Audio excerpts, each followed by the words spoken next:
নির্বাচন ঘিরে প্রচারণায় উৎসবমুখর পরিবেশ বিরাজ করছে রাজধানীতে। বিএনপি 11 দলীয় জোটসহ বিভিন্ন দল এবং স্বতন্ত্র প্রার্থীরা চষে বেড়াচ্ছেন অলিগলি রাজপথ। প্রার্থীরা সকাল থেকে তাদের প্রচারণা চালাচ্ছেন, ভোটারদের কাছে গিয়ে তাদের নানা প্রতিশ্রুতি তুলে ধরছেন, একে অপরের বিরুদ্ধে ছুটছেন নানা অভিযোগ, পাল্টা অভিযোগের তীর। ঢাকা 16 আসনের প্রতিদ্বন্দ্বী জামায়াত প্রার্থীর বিরুদ্ধে মিথ্যাচারের অভিযোগ তুলেছেন বিএনপি মনোনীত প্রার্থী আমিনুল হক। তার অভিযোগ, জামায়াত ভোটারদের এনআইডি কার্ড সংগ্রহ করে জাল ভোট দেওয়ার ষড়যন্ত্র করছে। সকালে মিরপুর 12 নম্বর সেকশনে গণসংযোগকালে সাংবাদিকদের এসব কথা বলেন তিনি। এদিকে রাজধানীর বিজয়নগরের সংবাদ সম্মেলনে এবি পার্টির সেক্রেটারি আসাদুজ্জামান ফুয়াদ অভিযোগ করেন, কোনো লেভেল প্লেইং ফিল্ড তৈরি হয়নি, দলের নেতা কর্মীদের বিভিন্ন মামলায় ফাঁসিয়ে দিয়ে হয়রানি করা হচ্ছে। অন্যদিকে নাগরিক সুবিধা বঞ্চিত ঢাকা 9 আসনে উন্নয়নের প্রতিশ্রুতি দেন বিএনপি মনোনীত প্রার্থী হাবিবুর রশিদ হাবিব।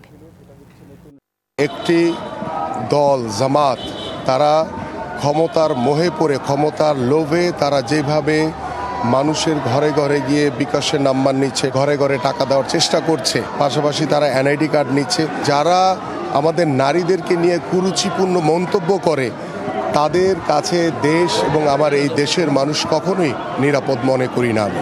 বিদেশ থেকে দেশে রেমিটেন্সের টাকা আসে নিরাপদে, তাই আজই আপনার আপনজনকে বলে রাখুন, রেমিটেন্সের টাকা যেন শুধু নগদেই পাঠায়।